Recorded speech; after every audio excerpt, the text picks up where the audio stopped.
Julie, women enter politics for a number of reasons, and State Senator Aisha Wahab says it was the state's housing crisis that pushed her to get involved. Raised in the East Bay, State Senator Aisha Wahab says she was always encouraged by her father to serve the community. She was a guest speaker at a dinner event for Carpenter Local 713 members Thursday night. My father's very big in community service, right? So anything that we can do. So since we were kids, I was the one who was doing blanket drives and coat drives during winter for refugees and for Afghans in Afghanistan and so forth. So I've always had that kind of spirit of like community service. Born in New York City, Wahab says she and her sister spent time in foster care before being adopted by a couple in the Bay Area. She says listening to people in Hayward and her own family talk about rising rent costs and other issues moved her to run for Hayward City Council. You name it, we worked on it. And people say you can't do it because you don't have that much time, or it's 4 years, or you're supposed to go slow. No, it's actually whoever's in that seat can push the agenda, right? Can push the policy reforms. Wahab says women in general tend to focus on issues that directly impact people's lives.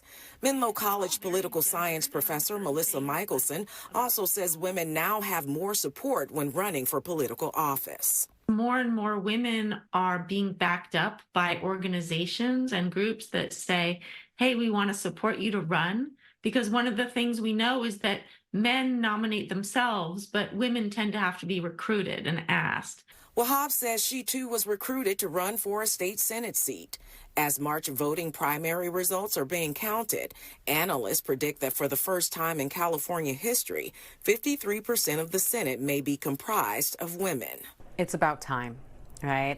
And even though we have more and more women running for office, we still see that the issues that we care about aren't necessarily always addressed, and that's a problem too. Wahab says even in a progressive state like California, women still face pay and racial inequalities, and she hopes that women of all backgrounds have a voice in the political arena.